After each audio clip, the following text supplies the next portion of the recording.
Amables alumnos, el día de hoy compartiremos el quinto libro de la sección de profetas menores. Me refiero al libro de Jonás. Es un hermoso libro que contiene 4 capítulos con solo 48 versículos. Este libro es tan agradable de leer como cualquier otro de los libros de los profetas menores. Para algunos estudiosos, este libro solo es un relato histórico, mientras que otros lo ven en una historia simbólica, que enseña que así como Jonás falló en cumplir su deber con el pueblo de Nínive, así Israel falló en sus obligaciones morales y religiosas hacia otras naciones. Como es nuestra costumbre hasta este momento, iniciamos entonces con los 5 primeros libros conocidos como el Pentateuco y en la Tanakh conocidos como la Torá. Y luego avanzamos con los siguientes para entrar a los históricos, que en total forman 12, y luego tenemos los poéticos, que son 5, y finalmente los 4 profetas mayores, incluidos también Lamentaciones. Luego tenemos los 4 primeros de los profetas menores, que para poderlos ubicar nosotros usamos el acrónimo mnemotécnico OJAP, Oseas, Joel, Amós, Abdías. Y estamos entrando ya al quinto libro, Jonás. La razón principal por la cual se escribe este libro es para mostrar la inmensidad de la gracia de Dios. El mensaje de salvación es para todos los pueblos. Aquí tenemos en orden correlativo la ubicación canónica de cada uno de ellos y nos indica que el libro de Jonás ocupa el quinto lugar. A continuación tenemos una hermosa panorámica en colores que nos permite ubicarnos en el tiempo, en los años y también en qué periodos del gobierno de los reyes de Israel del Reino del Norte, como los reyes de Israel del Reino del Sur, y asimismo también ubicarnos en el tiempo en que gobernaba Asiria sobre la tierra conocida como Canaán, y que luego, después, en el tiempo de los romanos, se les llamó Palestina.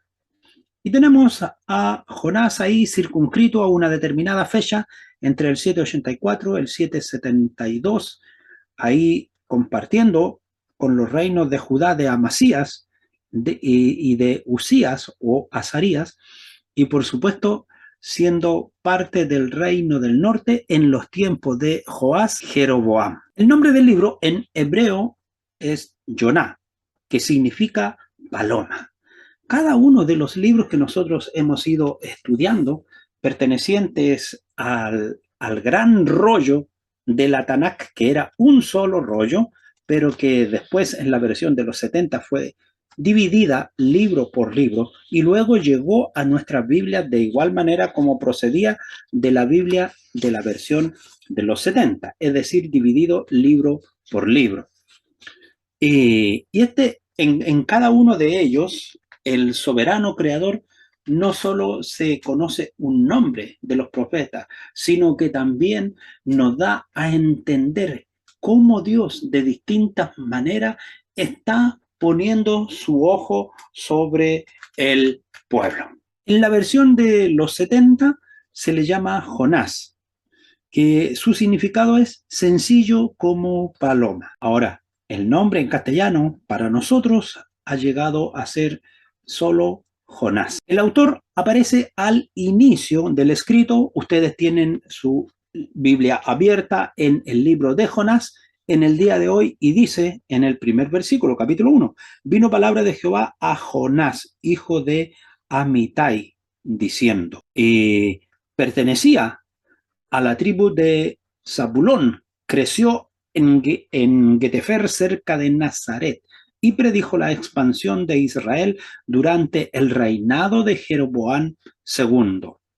Si bien es cierto, el libro en sí no da ningún detalle de la vida ni de la relación familiar de Jonás, sí encontramos referencia de él precisamente en Segunda de Reyes, capítulo 14, versículo 25. Por eso que sabemos que procedía de la aldea de Getefer, cerca de Nazaret. La fecha del libro en que se escribió, si lo miramos circunscrito a Jeroboam II y también a los reyes del reino del sur, podemos decir entonces que fue un escrito alrededor del año 760 y que el profeta ministró durante el tiempo de Jeroboam II, rey de Israel, y entre los años 790 al 750. En ese periodo se circunscribe el libro, por eso que está en el 760.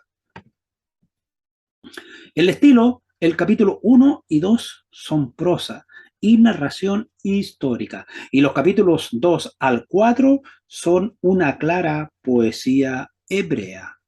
Ahora, el libro de Jonás no menciona detalles de su actividad, ya sea como campesino, levita, o de qué posición social era.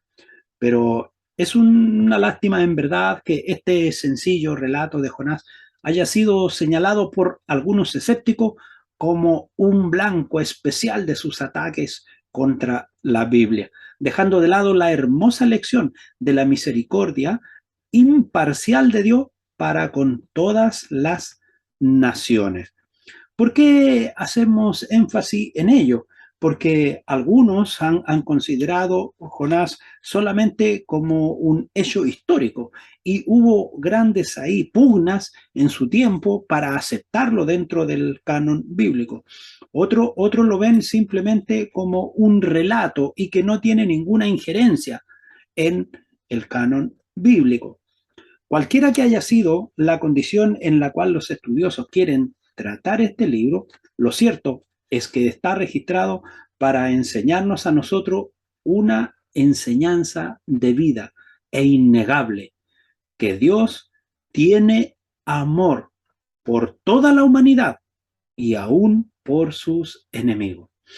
Cierto que hay teólogos protestantes que niegan todos lo sobrenatural que hay en la Biblia, y ellos toman parte de lo que se conoce como la alta crítica, porque existe una crítica que se llama la baja crítica, y rechazan todo vestigio de lo milagroso de las escrituras.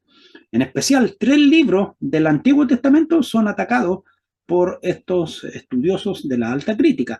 Génesis, que nos habla de las promesas de la encarnación de Jesús, Jonás, que nos habla de la resurrección, y Daniel, que nos habla de su segunda venida.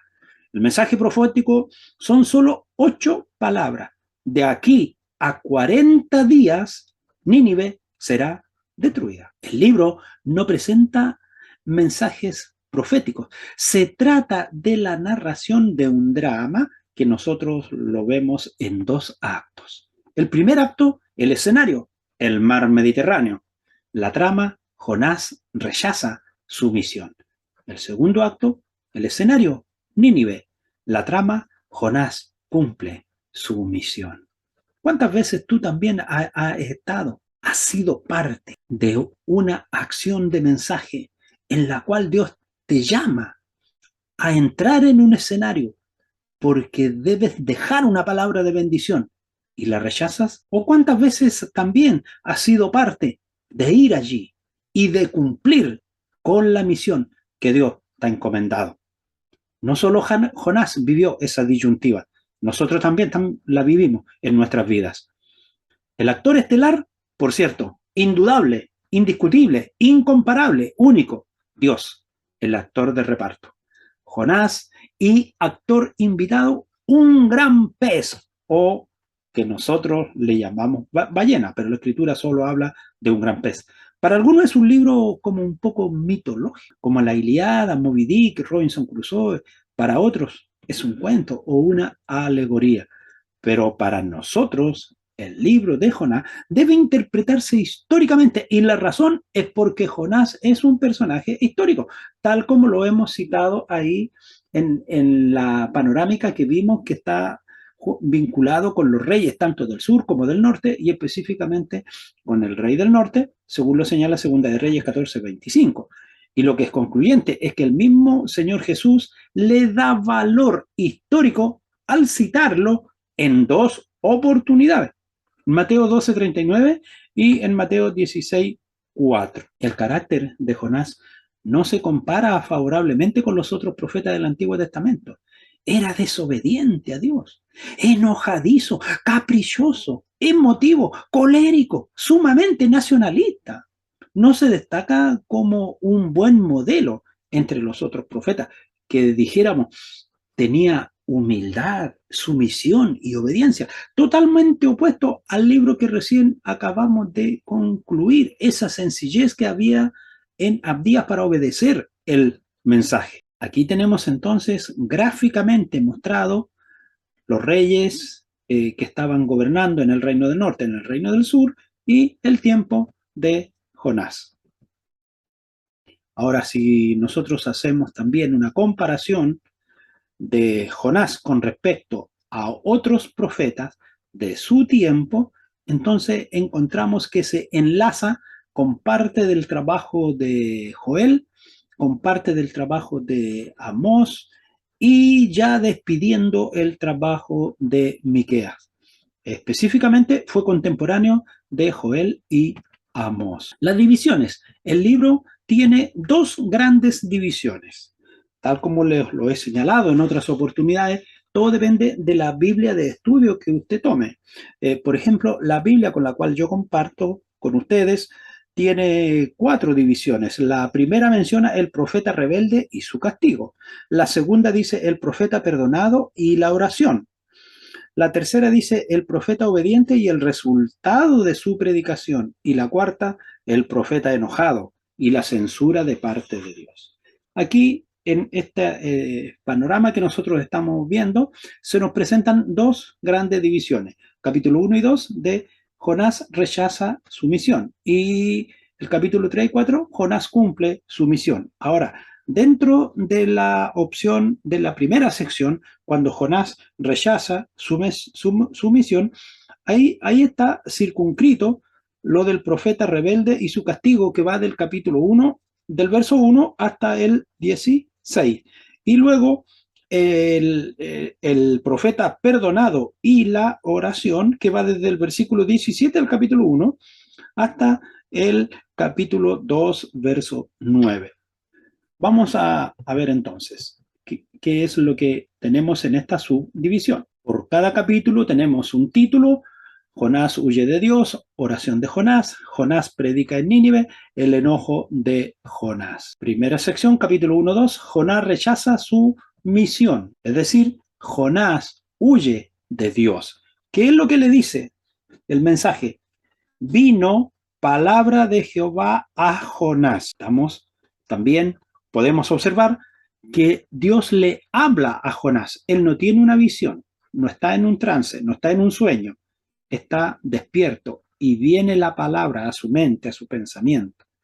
Hijo de Amitai, diciendo: levántate y ve a Nínive, aquella gran ciudad, y pregona contra ella, porque ha subido su maldad delante de mí.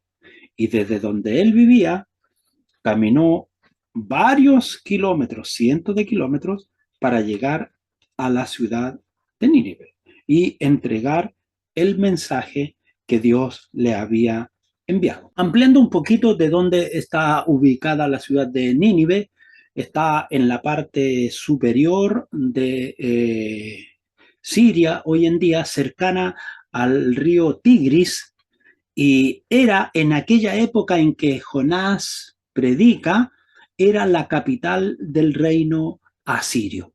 El reino asirio estaba viviendo todo su esplendor, y a esa ciudad pagana y rebelde, Dios envía a este hombre a entregar un mensaje. Y era un mensaje urgente, porque no le dice ve y habla, sino que le ordena: levántate, ponte de pie y no demores, y ve a la gran ciudad de Nínive y predica contra ella, porque hasta mí ha llegado la maldad de sus habitantes. Y dice el versículo 3 que Jonás se levantó para huir de la presencia de Jehová. Ahí puso en él un orgullo, una rebeldía, y descendió a Jope y halló una nave que partía para Tarsis, y pagando su pasaje entró en ella para irse con ellos a Tarsi. ¿Cuántas veces Dios te ha amonestado a ti y te ha dicho, esto es lo que debes decir, ve y dilo? No, es que puede ser que a lo mejor piensen que yo lo sé. No, esto es lo que tienes que hablar, esto es lo que dice mi palabra, esto es lo que se debe decir. Y usted lo rehuye y va buscando, como alguien dice por ahí, por las ramas, en vez de hablar el mensaje franco, directo. Ese mensaje que llega al pensamiento, que llega a la mente y que llega a la conciencia, que produce malestar, que produce inquietud, que produce quebrantamiento y, por cierto, que sana porque va con verdad. Nínive era la capital de Asiria, tenía aproximadamente 600.000 habitantes. Tomaba 3 días a pie el poder cruzarla. Y fueron crueles y mutilaban a sus presos de guerra. Nahum los describe como crueles, diciendo, ay de ti ciudad sanguinaria, rebosando estás de rapiña, pero no renuncias al pillaje, abundan los cadáveres. No es posible contar los cuerpos inertes con los que todos tropiezan, y todo por culpa tuya. Ramera de cara bonita, maestra en hechizo, con tus encantos y tu procaz liviandad, sedujiste a pueblos y a naciones. Eso está en la profecía de Nahum 3:1-4. Más que la maldad de los asirios, Jonás le temía a la misericordia de Dios. Él sabía que si Nínive se volvía a Dios, serían perdonados. Jonás desea que los habitantes de Nínive sean destruidos. Por eso huye de Dios. Porque él tenía esa lucha, ese arraigo nacional, que él sabía que el imperio asirio había sido muy malo con sus hermanos. Entonces estaba ahí en esa disyuntiva. Tarsis quedaba en la dirección opuesta de Nínive y era el puerto más lejano del mundo conocido. Era el puerto español de Tartesús. El puerto de Jope es la actual ciudad de Haifa. Jonás prefería morir en Tarsis que predicar en Nínive. Dios le habla ahí en el versículo 4 y 5. Pero Jehová hizo levantar un gran viento en el mar y hubo en el mar una tempestad tan grande que se pensó que se partiría la nave. Y los marineros tuvieron miedo y cada uno clamaba a su Dios y echaron al mar los enseres que había en la nave para descargarla de ellos. Pero Jonás había bajado al interior de la nave y se había echado a dormir. La mano de Dios está detrás de muchas de las tormentas en nuestra vida. Si estás en una, aférrate a Dios. Pero sabe, también muchas veces nosotros somos los responsables de que vengan esas tormentas sobre nuestras vidas, como fue aquí el caso de Jonás. El temor hizo que los marineros clamen a sus dioses, se deshacen de todo en el barco. Podríamos decir lo que hacen, empiezan a alivianar la nave. Es decir, empiezan a aplicar una técnica de darle mayor flotabilidad. Y para eso hay que botar todo lo que cause peso y no sea tan predominante para la subsistencia en el mar. El versículo 6, el capitán despierta a Jonás. Al echar suerte, salió que Jonás era el culpable. Dios lo señala, viento, tormenta, el capitán y la suerte. ¿Qué ocurre ahí? Jonás es interrogado. ¿Qué has hecho para merecer esto? Dios me envió a Nínive y yo los odio. Huía de Dios, pero no pude ocultar mi desobediencia. Entonces le dijeron ellos, decláranos ahora, ¿qué nos ha venido este mal? ¿Qué oficio tienes y de dónde vienes? ¿Cuál es tu tierra y de qué pueblo eres? Y él le respondió, soy hebreo y temo a Jehová, Dios de los cielos que hizo el mar y la tierra. Y aquellos hombres temieron sobremanera y le dijeron, ¿por qué has hecho esto? Porque ellos sabían que huía de la presencia de Jehová, pues él se lo había declarado. La respuesta de Jonás dejó aterrorizado a los marineros. Si realmente temes a tu Dios, ¿por qué huyes de él? La pregunta ahora es para ti también. Muchas veces nosotros nos creímos dueños de la verdad y tomamos la misma escritura para apoyarnos en verdades que las sacamos del texto y borramos el contexto y las aplicamos a nuestra vida para darle razones a nuestra propia ironía y a nuestra propia rebeldía. ¿Por qué huyes de él? El versículo 11 y 13 dicen, y le dijeron, ¿qué haremos contigo para que el mar se nos aquiete? Porque el mar se ha ido embraveciendo más y más. Él le respondió, tomadme y echadme al mar, y el mar se os aquietará, porque yo sé que por mi causa ha venido esta gran tempestad sobre vosotros. Y aquellos hombres trabajaron para hacer volver la nave a tierra, mas no pudieron, porque el mar se iba embraveciendo más y más contra ellos. Jonás dice que lo echen al mar y la tormenta desaparecerá. Ellos intentan salvarlo de una u otra manera. Y el pecado de una persona hace daño a otras. Por tu pecado, gente inocente será vapuleada. En tu tormenta, esposa, hijo, padre, familia. El libro de Jonás, que poco se usa para hablar de él, nos da enseñanzas de vida a cada uno de nosotros y que no las podemos dejar pasar por alto. Lo irónico es que estos marineros paganos oraron a Dios de Jonás, lo quisieron salvar. Ahora piden a Dios que no los haga culpable de arrojar a Jonás al mar. Y tomaron a Jonás y lo echaron al mar, y el mar se aquietó de su furor. Y temieron aquellos hombres a Jehová con gran temor y ofrecieron sacrificio a Jehová e hicieron votos. Noten ustedes cómo una experiencia dura, tremenda, de muerte, hace que estos hombres miren al Dios verdadero. Así también muchas veces ocurre con algunas personas. No todos son llamados pisando una alfombra roja. Algunos son llamados en medio del dolor, en medio de la enfermedad, porque cuando estaban sanos o cuando les iba bien, cuando eran pobres, entonces reconocían a Dios. Pero cuando ya se han hecho adinerados, cuando se han hecho cultos, entonces ya no reconocen a Dios. Y Dios tiene que mandar sobre ellos una tormenta, un dolor, para despertar su confianza y su credibilidad en el Creador. El Señor tenía preparado un gran pez, la mano de Dios está presente, la mano hebrea, Daj, que significa criatura marina. El tiempo que estuvo en el vientre del pez es tipo de la resurrección de Cristo. Por eso que se dice que Jonás es un tipo de Cristo, por esta situación especial que ocurrió. Y lo menciona muy bien allí Mateo 12:40. Jonás se ve a una gran silueta moverse debajo de él. Es succionado, siente paredes babosas, olor a marisco, jugo gástrico. Hace mucho calor. Historia de James Bartrey, 1981, en las Malvinas. Él fue tragado por una ballena. Le toma 3 días reaccionar y dirigirse a Dios, a Jonás, estando allí adentro del pez. En el Mediterráneo están las ballenas rorcuales, el segundo animal más grande del mundo. Mide 25 metros y pesa 70 toneladas. De modo que lo que menciona la escritura no es una ficción, no es una alegoría, no es un libro de historia mitológica, es una gran verdad. Luego vemos en el capítulo 2 la oración de Jonás, y que está muy bien señalada. El versículo 1 y 3. Entonces Jonás oró al Señor su Dios desde el vientre del pez. Y imaginen ustedes lo tremendo que debe ser estar allí dentro del vientre de ese gran pez, y que reconoce que fue Dios quien lo echó al mar y no los marineros, sabe que Dios lo va a escuchar.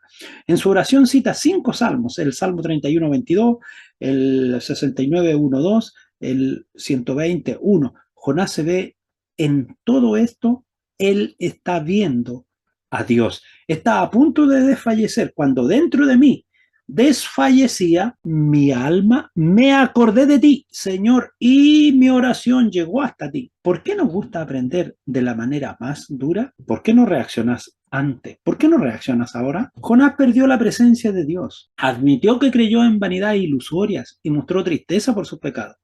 En fe le pidió a Dios perdón y Dios lo limpió y le dio otra oportunidad. Jonás se sometió, oró y confió, y Dios lo perdonó.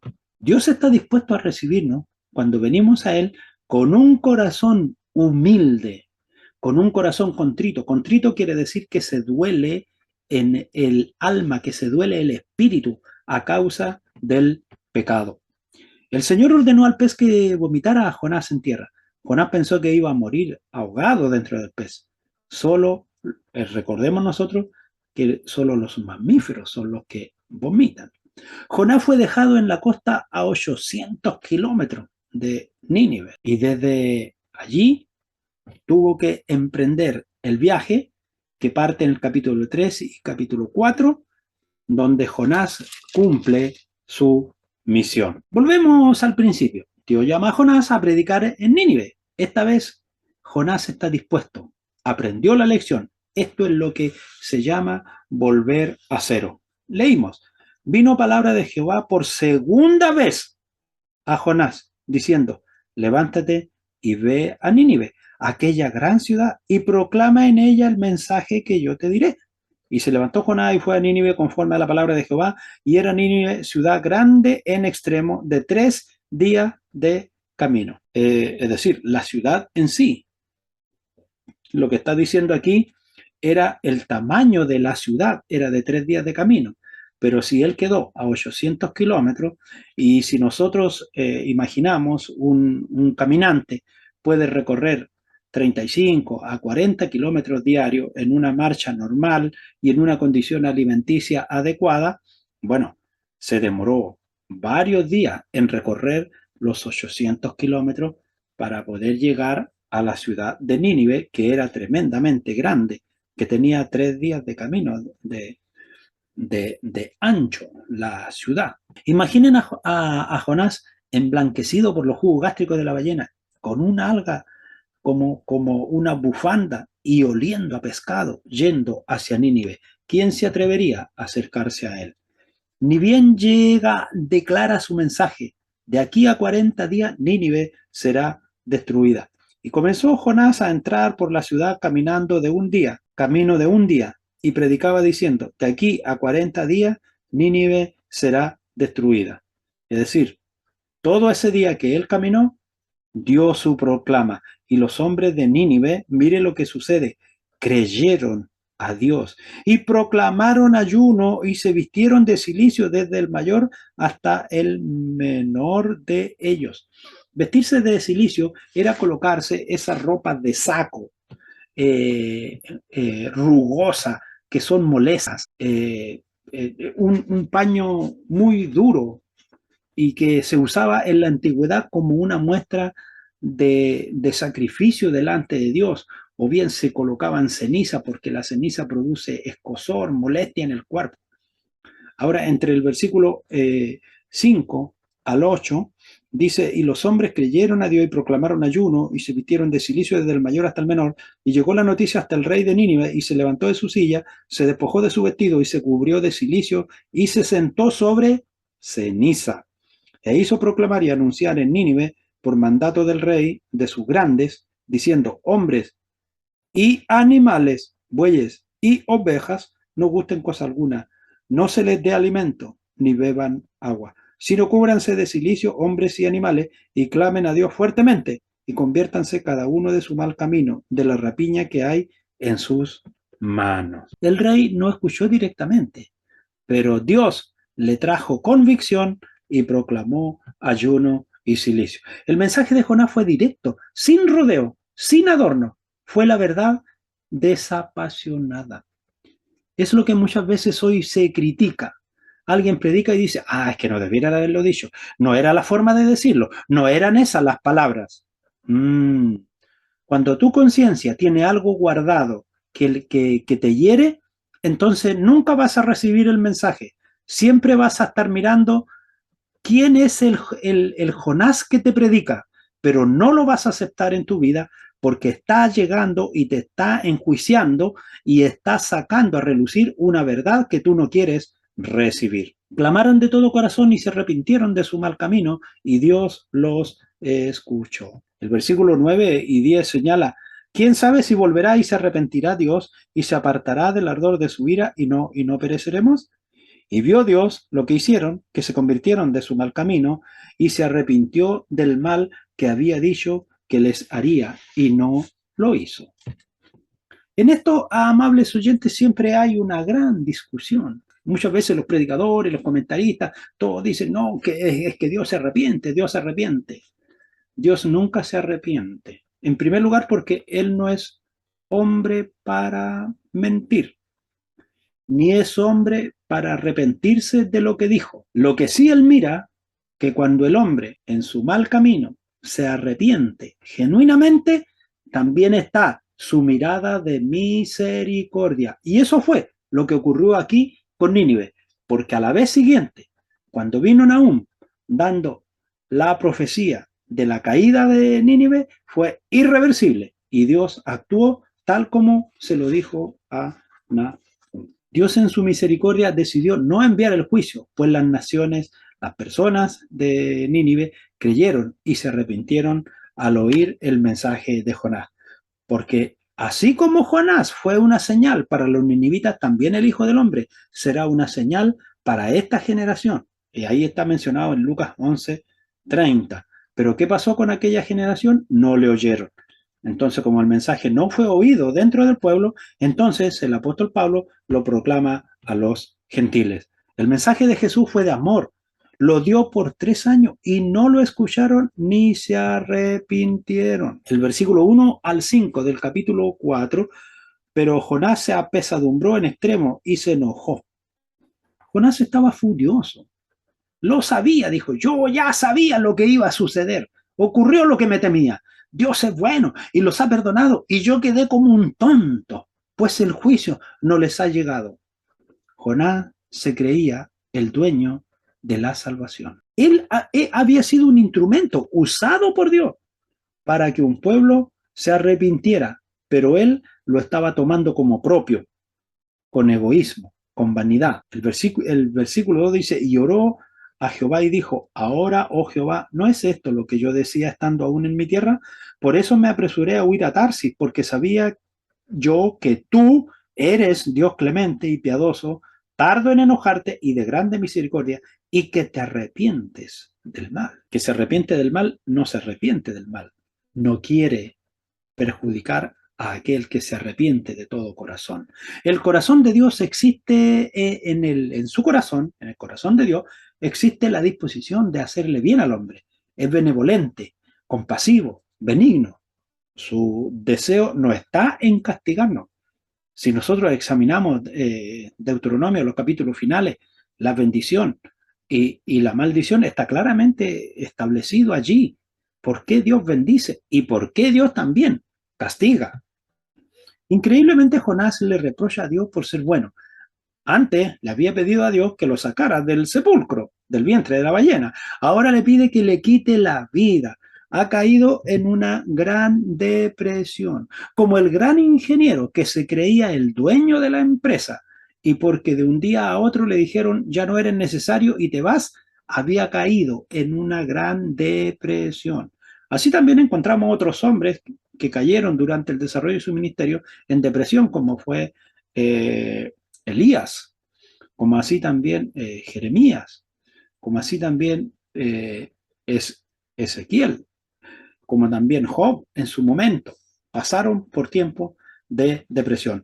Amorosamente Dios le dice, ¿te parece bien enojarte tanto? Jonás no responde, se hace una enramada y espera en silencio. Pero miren lo que ocurre. Allí del versículo 6 al 11, Jonás sentado fuera de la ciudad espera el juicio de Dios sobre el pueblo de Nínive. Dios envió un gran avivamiento bajo la predicación de un hombre que ni siquiera amaba a las personas a las cuales le predicaba, porque los miraba como sus enemigos. Por eso que el Señor Jesús hace énfasis con sus palabras, que también tenemos que amar a los enemigos. Jonás sintió lástima por la planta que lo cobija, pero no tenía ningún amor, ninguna compasión por las multitudes de la ciudad de Nínive que habían sido salvos. Qué diferente es Jonás de Jesús, pues él miró a las almas perdidas y lloró por ellas. Ahora, ¿qué es lo que, qué es lo que nosotros podemos ver al ir cerrando nuestra exposición? Dios dispuso la ruina de Nínive en 150 años, en el 612. Cayó conquistada por Babilonia y un profeta que fue enviado le dijo que iba a ser conquistada y que muchas aguas correrían por ella, y eso fue lo que ocurrió. Dios perdona a todo aquel que se arrepiente, sin importar su trasfondo o lo que haya vivido. Pero note lo importante, se arrepiente. Y arrepentirse es cambiar de actitud, girar profundamente al estilo de vida que se lleva por buscar un estilo mejor y agradable a Dios. La misericordia de Dios no tiene límites y se extiende y ha alcanzado a toda la humanidad y sigue todavía esperando a hombres y mujeres que tienen que arrepentirse. La muerte y la resurrección de Cristo está revelada en los 3 días que tuvo Jonás dentro del pez. Si huimos de Dios, caeremos en la desgracia y en la reprensión del Señor. Pero si le servimos de todo corazón, tendremos frutos de bendición. Nuestra responsabilidad como hijos de Dios es dar testimonio del Evangelio a todos aquellos que aún no conocen a Dios. No debemos ser tan egoístas como Jonás, que se preocupan más de la planta y su bienestar que de la ciudad y sus miles de personas que van a perdición. Otras lecciones que nosotros encontramos en Jonás son la tolerancia de Dios con los errores humanos, la posibilidad de que un hombre débil y común y corriente puede ser utilizado por Dios y la recompensa que el arrepentimiento genuino y sincero nos trae. Es claro que Jonás es tipo de Cristo, de acuerdo a las propias palabras del Señor Jesús allí en Mateos 12, del 40 al 41. Jesús declara que Él estará en la tumba el mismo lapso de tiempo en que Jonás estuvo en el vientre de la ballena. Él prosigue diciendo que mientras vivan los ninivitas y se arrepintieren ante la predicación de Jonás, sin embargo, enrostra a los fariseos y maestros de la ley que quienes rechazaron a Jesús le estaban rechazando a uno que es mucho más grande que Jonás. Así como Jonás trajo la verdad de Dios respecto al arrepentimiento y a la salvación a los ninivitas, el Señor Jesús también trae el mismo mensaje de Jonás 2.9, está en Juan 14.6, de salvación y de a través de Dios solamente. No hay otro nombre dado a los hombres bajo el cielo y sobre esta tierra en quien podamos ser salvos, sino en el nombre de Cristo Jesús. Así hemos concluido en este día con la exposición del libro de Jonás. Dios les bendiga, nos estaremos contactando en la próxima clase en la cual veremos el libro de Miqueas. Bendiciones.